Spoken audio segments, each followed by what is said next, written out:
Hi, Stephen Box, and on this week's episode of Recipe Box, I'm going to be showing you how to make my favourite quick, easy, tasty, loads of vegetables and macro-friendly, of course, curry. So to start with, what you're going to need to make the base of your sauce, a little bit of olive oil, and I'm just going to put in 5 grams. And then we've got 2 chopped up red onions, 3 big packets of 600 grams of chicken I've got, and I've already basically cooked that off just to speed up the time of cooking. And we're just going to let those onions go nice and brown, and they're going to form the base. And then what we're going to follow up with is some coriander, and I've got 2 cloves of garlic and 2 chilies. And while we're waiting for all that, we can start preparing the rest of our vegetables. So you've got loads of fresh peppers, we've got some ready washed spinach and some courgette. More great ways to make you feel full, to get more fibre in, and packed full of micronutrients, vitamins and minerals into your diet. Little tip for you, when you're doing any sort of vegetables or weighing out your ingredients, I just use one bowl, I get it on my scales and I press 0, get it to tare, and then from there I can just chop up. See, we've got 550 grams of courgette, that's going to go in later. Our onions are now starting to caramelise, they're smelling absolutely gorgeous. Now I love red onions, I just love the colour, and when I cooked the chicken off earlier I just put in a tablespoon of olive oil. So in the entire amount we've used 20 grams of olive oil.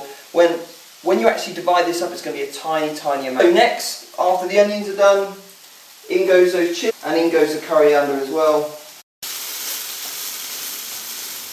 All I'm going to do is mix this through with my chicken, and this is on a low heat. Get those flavours into the chicken, and then what I'm going to do, there's a little bit of juice left in there, so I'm just going to get these courgettes on the go. So the next step is to add our sauce. We've got the chicken in, the onions are mixed through.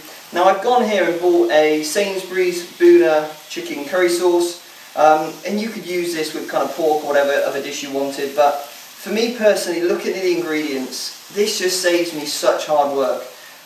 Yes, I could put in the ginger and all the spices, and I need to essentially go out and buy all those, but for me, for someone who might cook this very infrequent, I end up having loads of cupboards full of spices that I don't often use. So this way, I know exactly what's in here, and for the ease of finding that sauce, it's absolutely perfect. We're looking at, per jar, about 4 grams of fat, which is only a small amount, and that was the thing that I looked for the most. So in that's going to go, and again this just saves you that hard work having loads of spices hanging around the kitchen, and 2 of these are going to go in.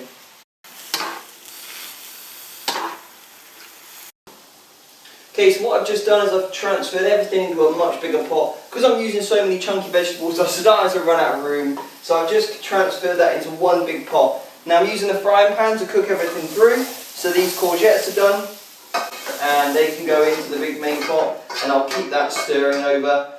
I've got 450 grams of peppers, which was about 2 peppers. Again, I'm not worried about how finely I cut them up, but they're going in.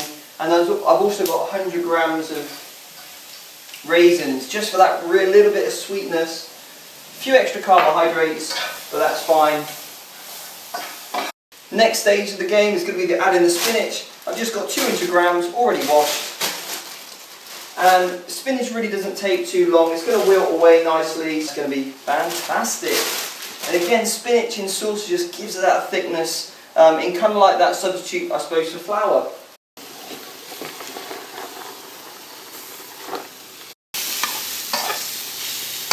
I've just cooked off the peppers in those raisins, just to get those flavours to come through a little bit.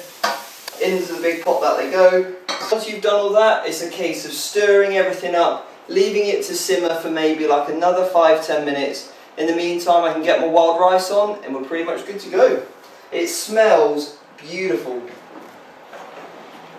The colours, the textures, it's going to be fantastic.